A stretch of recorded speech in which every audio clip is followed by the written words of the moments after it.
times your amps equals your watt. This is a unique classroom in the city of Omaha. The subject, appliance repair. And the students, many of them grown men with good job records in the background. Yet, without this special training, many of these men are faced with an unwanted future as outsiders. Why this special program? Why these men? And what about the outsiders? These are the questions raised in Far From the Merry-Go-Round, Part 3 of The Outsiders.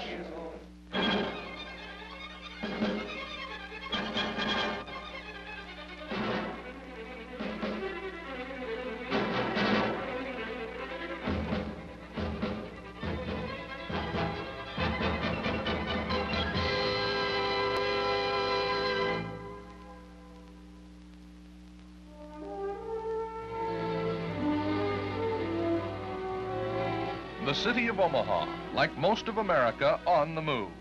In Omaha today, more money, more people, and more jobs than ever before. The city's changing landscape reflects the changing times. There are new superhighways, new buildings, and new opportunities. This is our day-to-day picture of the gateway to the West, and for the most part, it's an accurate picture. Yet, in the same city, on the same day, there are people without a part in the fast-moving economic drama. This is the Nebraska State Employment Office in Omaha, and these people at work. In Omaha, the employment picture is brighter than in many cities, yet a new factor has appeared, causing special concern everywhere. As society rushes forward, they are threatened with being left behind. Mrs. Yvonne Karbowski, Automation Manpower Placement Specialist with the Nebraska Employment Service. Mrs. Karbowski, Omaha actually has one of the lower jobless rates in the country. Is there really the threat of adult outsiders in our community? Yes, in spite of the fact that we do have good employment conditions in Omaha, I'd say that really is. We have a number of people who come into our office looking for jobs that we can't place because they don't have any skills, they're uneducated. Some lose their jobs that they've had for a long time because of technology come about. And these people, unless something is done for them and give them an opportunity to learn a marketable skill, will remain unemployed. Mr. Russell Hand, Manager, State Employment Office in Omaha. Our big problem in this force has not kept abreast to the changes caused by automation and technological change, so that the jobs we have, they're not quite to fill. Haven't accepted. We will inevitably change occupations 3 or 4 because of this rapid change, the changing occupation. Is there a threat from this type of automation change? National anticipation is 2 million a year. Where first to meet competition and meet times, we're going to have the change occupational picture, and we're going to have increased opportunity and analytics on the part of the working, seeking work, necessity for these changes. Automation providing new and wondrous opportunities, yet threatening society with a growing number of unemployed. This is the new tipping point of concern. Come to do the work. New jobs are created, but to fill the jobs. A paradox.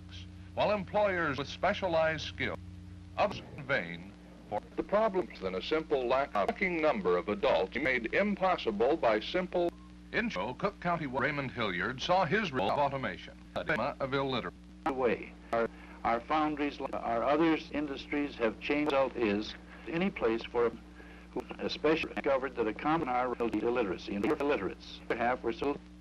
Here, school super document our unit where automate have not yet back. Well, Steve, I the number sample report immediate error 8,000 functionally in about 16. Portion book that means the basic tool not grasped then becomes a society and kept does not help his others. First instant impact in the old and show outside to even realities. Reading right is a hard. This is our develops in home their community. The men, of course, have on which to build. That is 30-year-old Mark old job simply the area. But now, I think I worried too much about it, right down to the wire. I think when I had to face the fact that it had to after that. Well, then after that, continue in some, but I have to find something. What type of jobs did you try? Suit some work was offered to me. Very basic. Tried with some other organizations, less than any. Did you find it difficult of high I school? must lack of job skills. I happy with it. For you? Need to get in and get to talk a little further. Feel about it. I think from retain. Shut it off. You're off running out of the back of your head, down the side of the block, and off the floor. I have to take the rocker arm shaft off. Manpower training classes, such as this one in automobiles of the federal government, state employment service, and the public schools. More than 300 men and women have already completed such programs in Omaha. Another 425 are currently enrolled, and there are plans for future expansion. But unless the 1965 Nebraska legislature appropriates necessary funds, manpower classes in the state will be jeopardized. Until now, the federal government has paid the cost of the manpower training program. But in the future, states will be required to provide matching funds. For many years, Omaha has had night school courses in basic literacy skills, and a television course called Operation Alphabet has been on WOW-TV. Such offerings have provided key to new hope and new opportunities for many. But traditionally, adult literacy courses have been designed chiefly for the foreign-born. These voluntary programs have not been as effective in reaching the real outsider, the person already living in a disadvantaged area, cut off from the world of words, and unaware of available opportunities.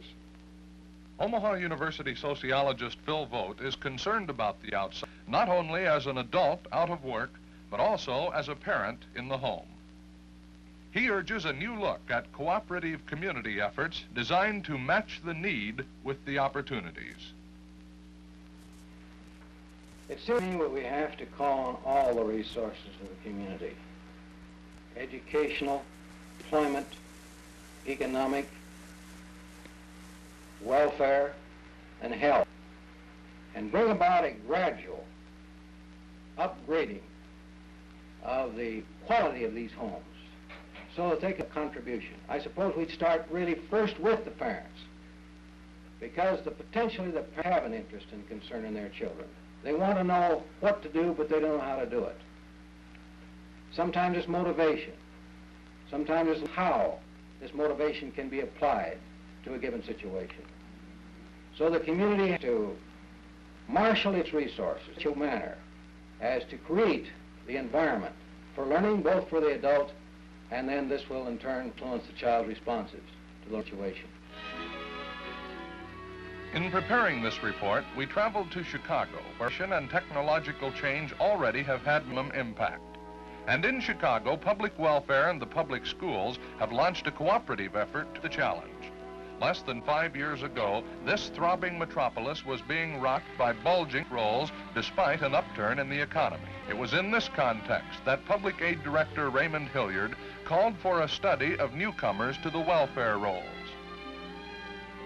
And it was this research that led to the discovery of people like Columbus Malone. I had a pretty nice job. I worked at Washburn Company.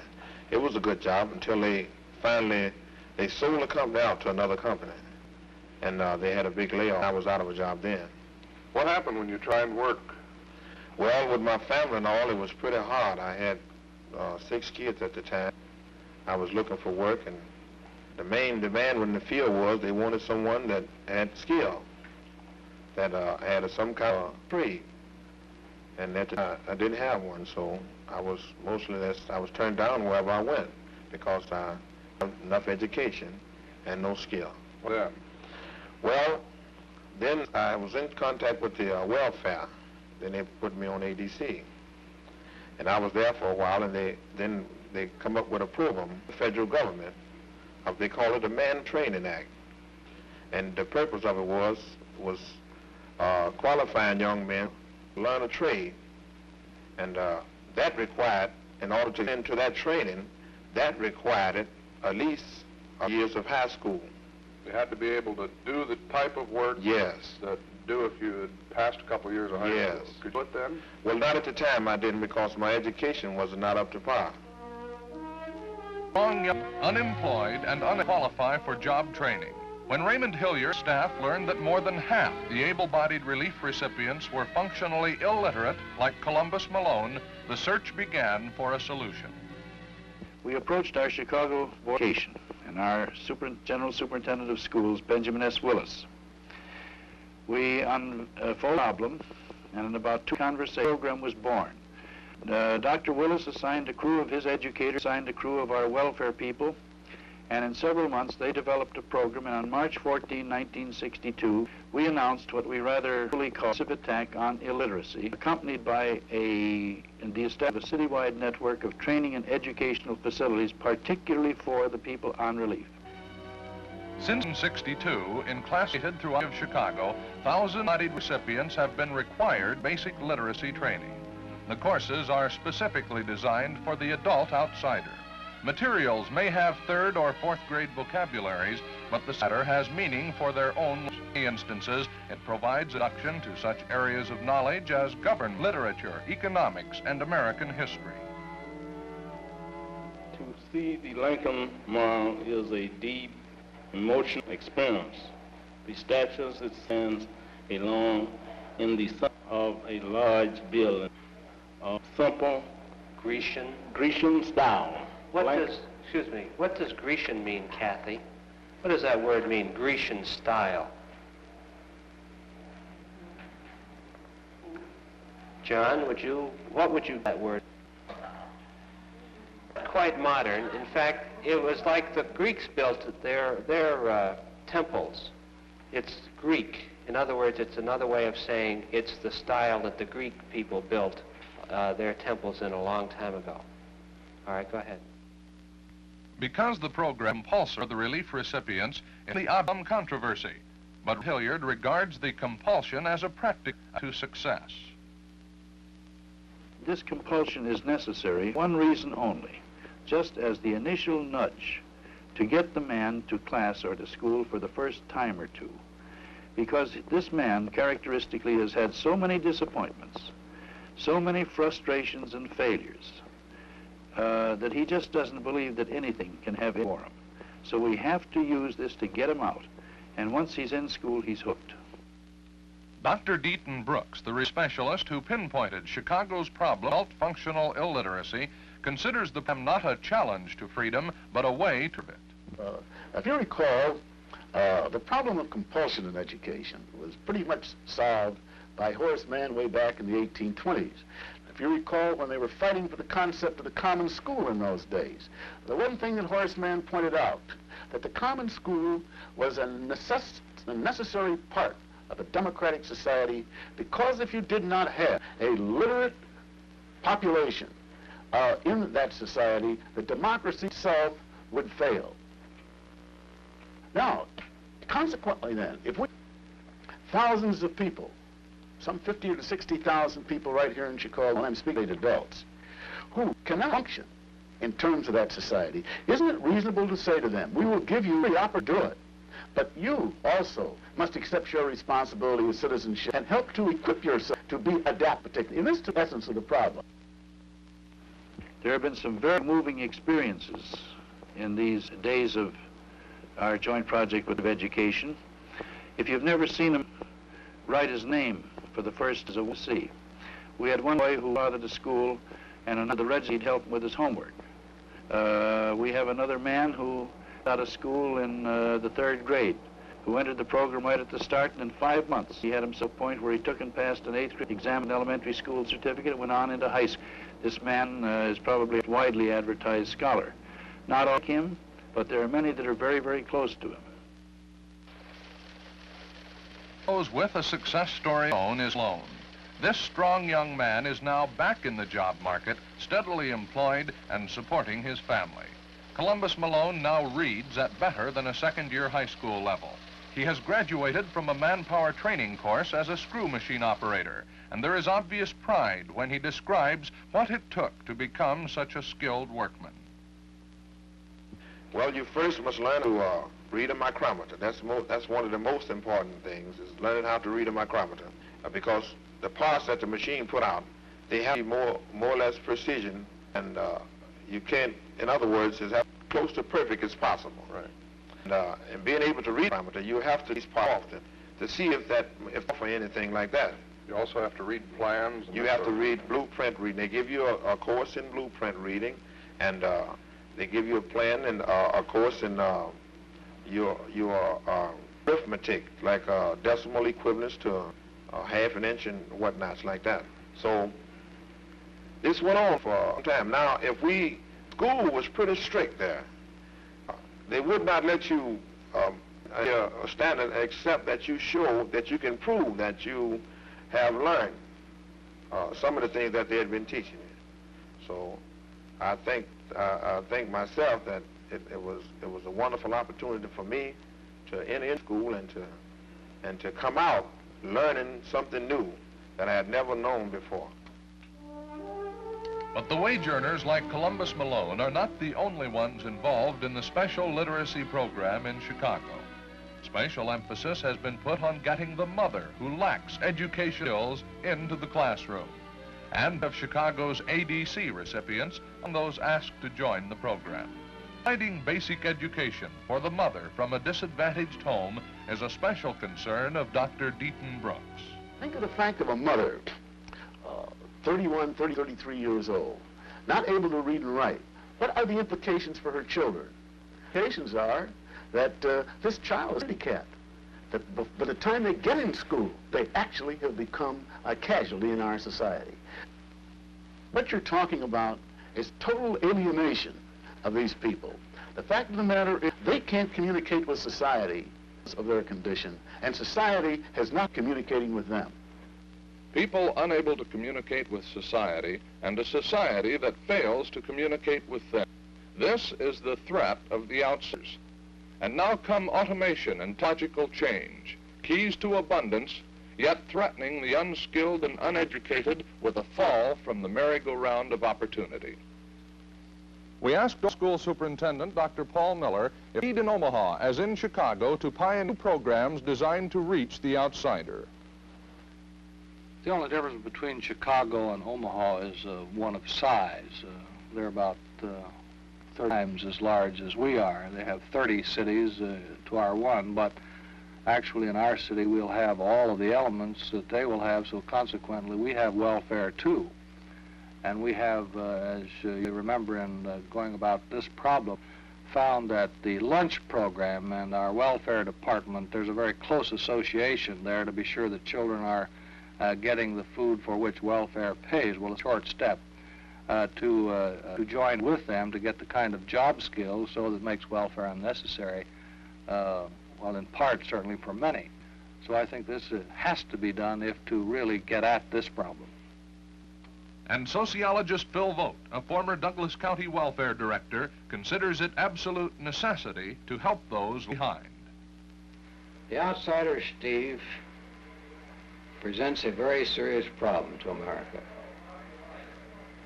He is faced with a kind of deprivations and is going to react to these deprivations in ways which we cannot tolerate. Not only will we end this in terms of increasing costs, and they've already reached $10 billion a year, in terms of direct expense of public welfare, we can't tolerate it from the standpoint of the alienation, the aloneness, the separation, which is brought about by the perpetuation of this condition. Furthermore, this condition, numerically speaking, is increasing. More people in place of fewer people are being left out of the mainstream of political and social and economic and cultural life of America. This we cannot maintain, and maintain the ideals of democracy and the principles of human brotherhood and the minimum requirements of a civilized society.